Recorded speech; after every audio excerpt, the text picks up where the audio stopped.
learners, I am Dr. Meenu Bhatnagar from the Center of Russian Studies, Jawaharlal Nehru University, New Delhi. I welcome you all to this course on basics of Russian communication skills. In this module, you will be introduced to the Russian cuisine. You will also be learning a few new Russian words and expressions associated with some dishes and are widely used in Russian language.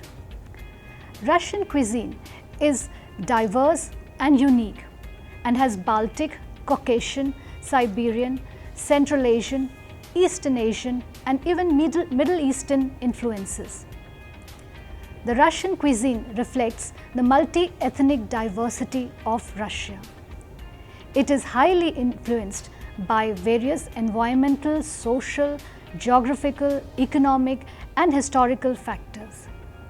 Russian cuisine is famous for soups, salads, meat and fish dishes, sweet and savory pies, blini, dumplings, cakes and pastries, etc.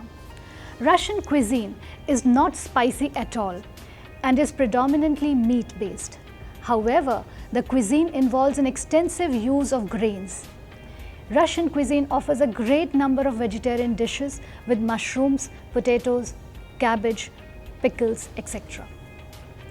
Traditionally, for breakfast, Russians eat sirniki with sour cream, kasha, blini with various fillings. Russians also like to eat sandwiches with sausages, fried eggs or omelets, along with tea. For lunch and dinner, the first course usually includes a soup, the second course includes meat and salad and some side dish. The third course includes tea, stewed fruit, juice or dessert. In this module, you will learn about some Russian dishes like blini, sirniki, kasha, soups like borscht and shi, Russian salads called olivier, vinaigrette, pelmeni, pirog. Let us start with blini or blinchiki. Blinis are one of the favorite dishes of Russian people. As you can see in the picture, blinis resemble American pancakes, French crepes and even Indian chilla or dosa. Blinis are made from flour, eggs and milk. The blinis are thin, flat scones of plain dough. They are round and golden. They symbolize the sun because of its round shape. It is a kind of dish which can be eaten at any time of the day, at breakfast, in the main course or even as a dessert or a snack.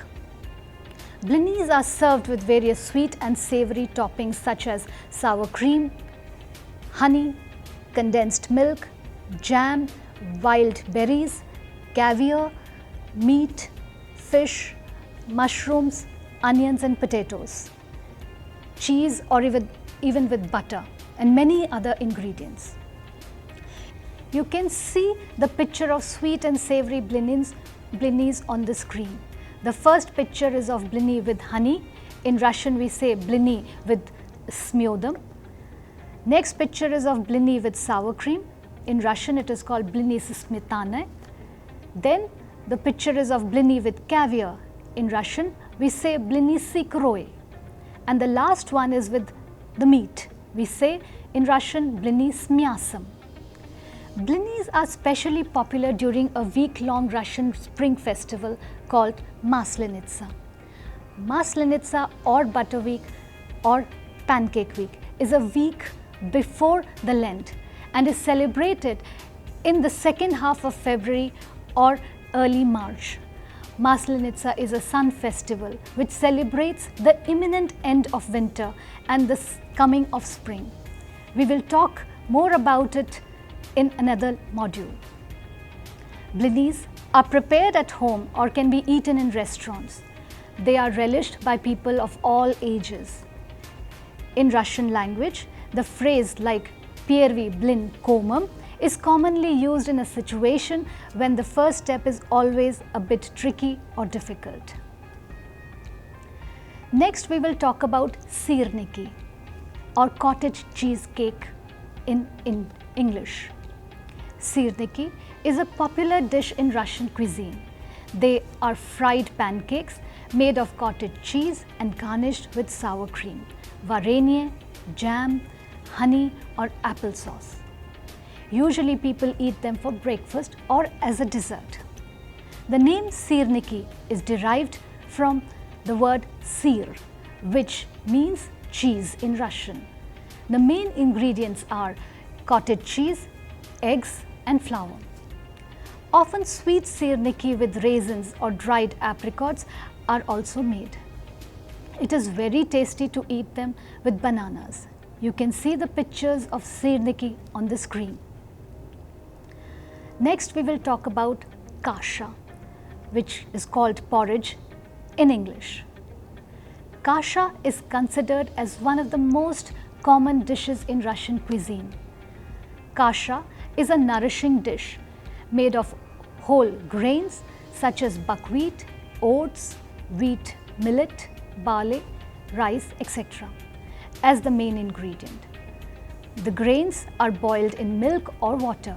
As a result, there are many ways to prepare it and serve. It might be cooked in the morning for breakfast or served as a side dish for lunch or dinner. For breakfast, it can be eaten with honey, fruits, whereas for lunch and dinner, it can be eaten as a side dish, cooked with mushrooms and butter. You can see some pictures of kasha on your screen. In old Russian traditions, the groom and the bride necessarily cooked porridge as a part of their wedding ceremony. It is not simply a meal, but a ritual dish. No celebrations or holidays are possible without traditional Russian porridge on the table. It is remarkable that every significant event has a special ceremonial porridge pertaining to it. Let's now learn a phrase with the word kasha. In Russian language, a phrase such as kasha v galave is commonly used. Kasha here means mess or confusion. Galava means head. So the phrase in Russian in a situation when one is not thinking clearly or one is confused or when one's head is in a mess. For example, we can make a sentence like U nivo kasha v galave, which means he is a muddlehead. We'll talk about some Russian soups now. The first soup we'll talk about borscht. As I mentioned earlier, soups are eaten in the first course. Russian soups are sumptuous, delicious. There is a wide variety of soups in Russian cuisine such as borscht, shi, salyanka and many others. Borscht is one of the most popular soups in Russia. It is made in many East European countries. Borscht originally belongs to Ukrainian cuisine. Borscht is also called a beetroot soup as beetroot is the main ingredient which gives it a distinctive reddish color. The word borscht is derived from the word for beetroot in the old Slavic language birch. There are a lot of recipes to cook borscht. Traditionally, borscht stock is cooked with meat, but nowadays vegetarian version of this soup is also made. The other vegetables used to make borscht includes cabbage, carrots, potatoes, onions, tomatoes, and in some regions it might also include kidney beans, apples, turnips, etc. Borscht is traditionally spiced with garlic and served with herbs, sour cream and white bread. Have a look at the pictures to see how the soup is served. Delicious, isn't it? It is believed that the borscht was the favorite soup of the Russian royals like Catherine the Great and Alexander II. It was loved by the famous Russian writer Nikolai Gogol. Even ballerina Anna Pavlova was fond of this high-calorie soup. Let's now talk about another Russian soup. It is called shi, or a cabbage soup in English. Shi is a cabbage soup. Shi has been known in Russian since 9th century when cabbage was first brought to Russia from Byzantine.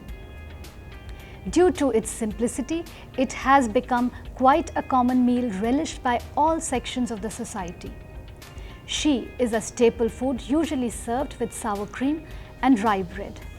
The other ingredients used to prepare this soup includes pickled cabbage, onions, carrots, parsley, as you can see in the pictures.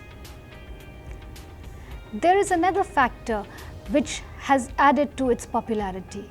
It might be cooked with or without meat, which makes it acceptable with the different religious ethos in Russia. She and borscht are similar. However, the main difference between these two soups is the addition of beetroot in borscht.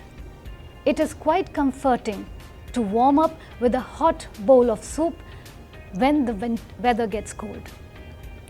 There is a saying in Russian that goes like "She da kasha, pisha nasha," which means she and kasha are our foods. Next dish that we will talk about is also a soup. It is called salyanka. Salyanka is a spicy, thick soup which is made with cabbage, pickled cucumbers, with brine, tomatoes, olives, lemons, lemon juice, kvass, salted and pickled mushrooms and smetana. The broth can be prepared using meat, fish or vegetables like mushrooms mixed with pickled cucumber and brine. Next we will talk about pelmeni or dumplings.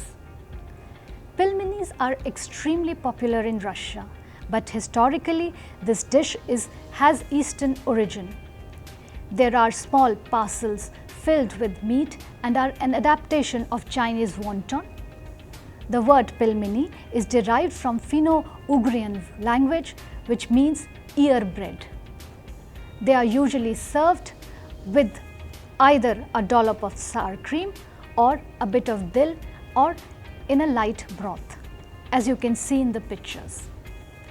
Pelmeni resembles ravioli, tortellini in Italian cuisine, manti in Caucasian cuisine. In India, they can be compared with momos.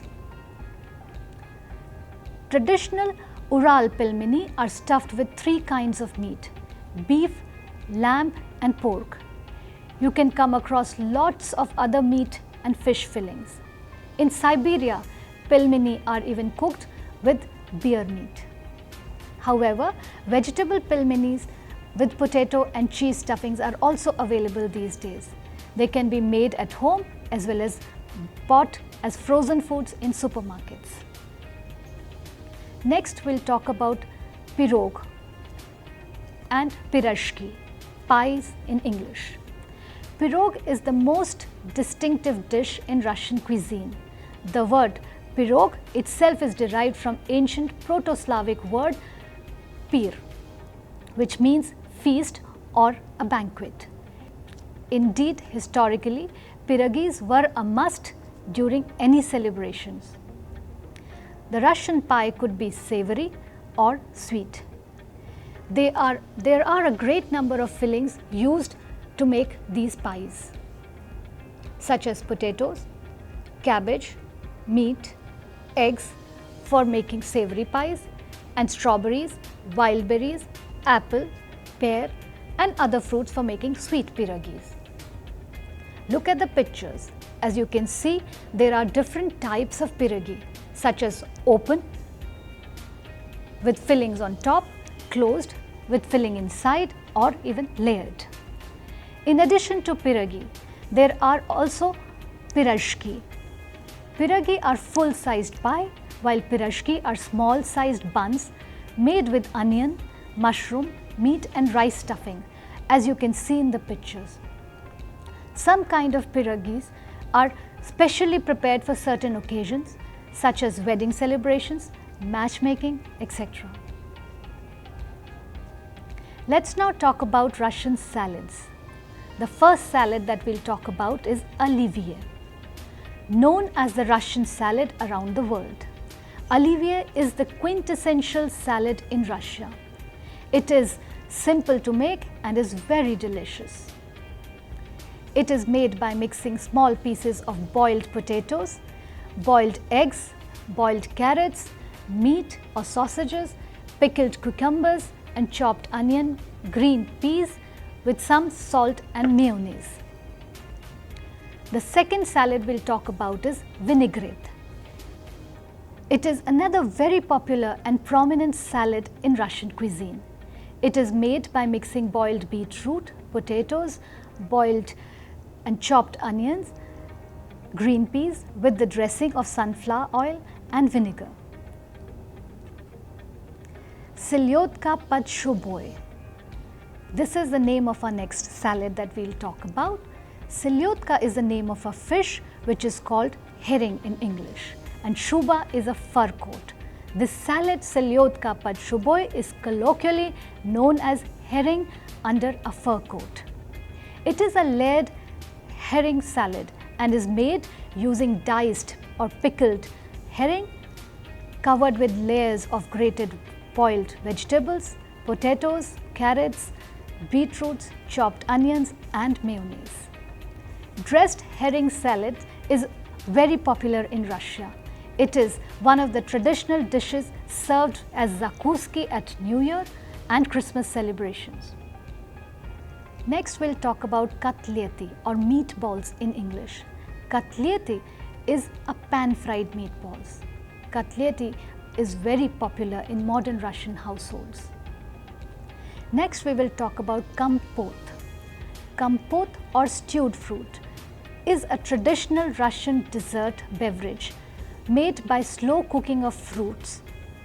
Fruits like strawberry, blueberry, raspberry, apricot, prunes and plums are commonly used to make kompot.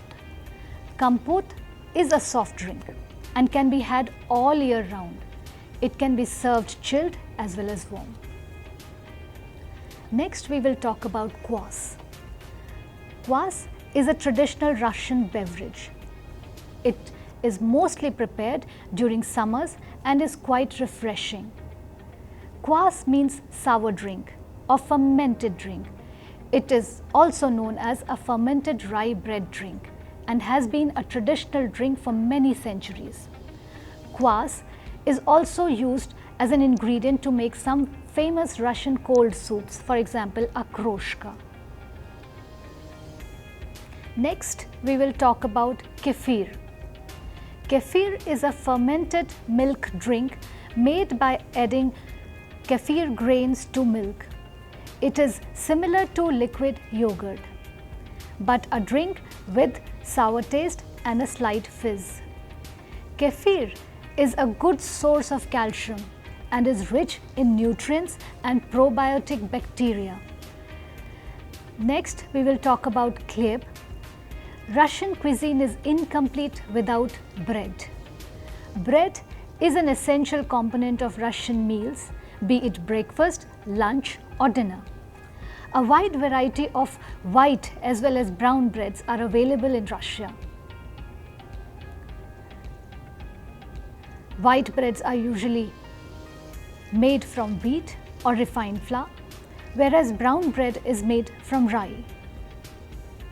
Breads are available in different forms such as loaf or baton in Russian, sliced or naryezhany, as well as bun or bulachka in Russian.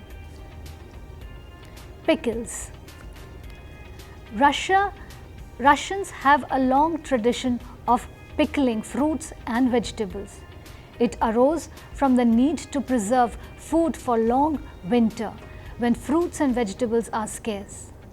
The process of fermenting allowed food to be kept for a long time, saving all the nutrients.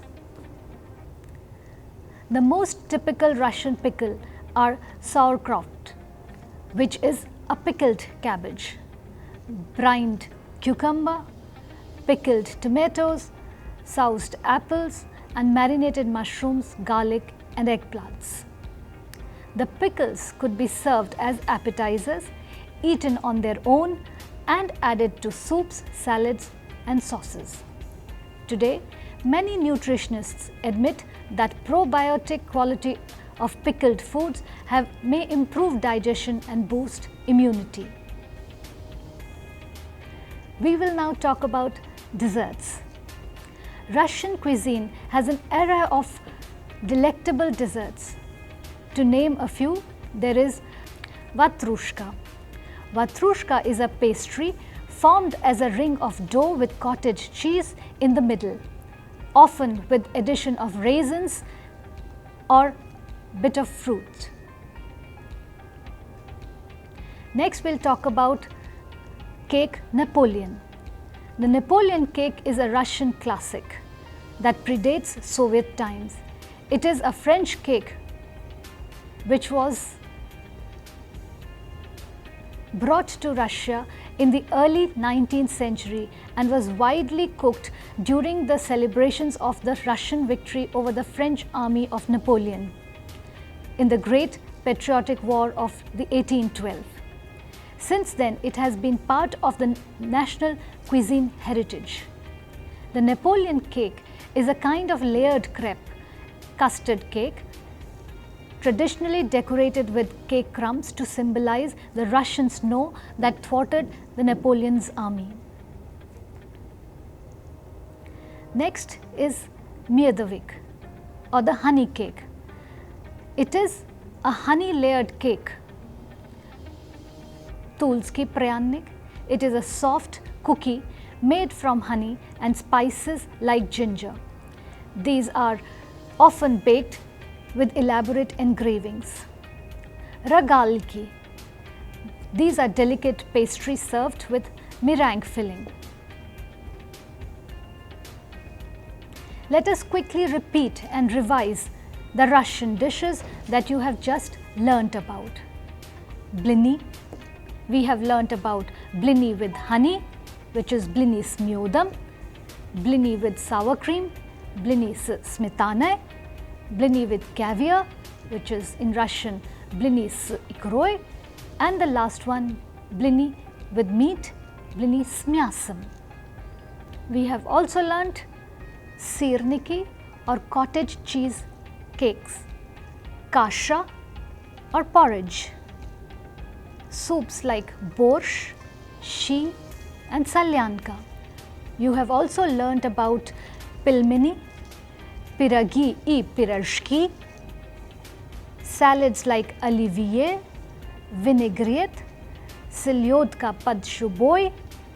You have also learnt about katlete, kompot, kvass, kefir, and desserts like vatrushka, cake Napoleon, Miedovik, Tulski pryanik, Ragaliki.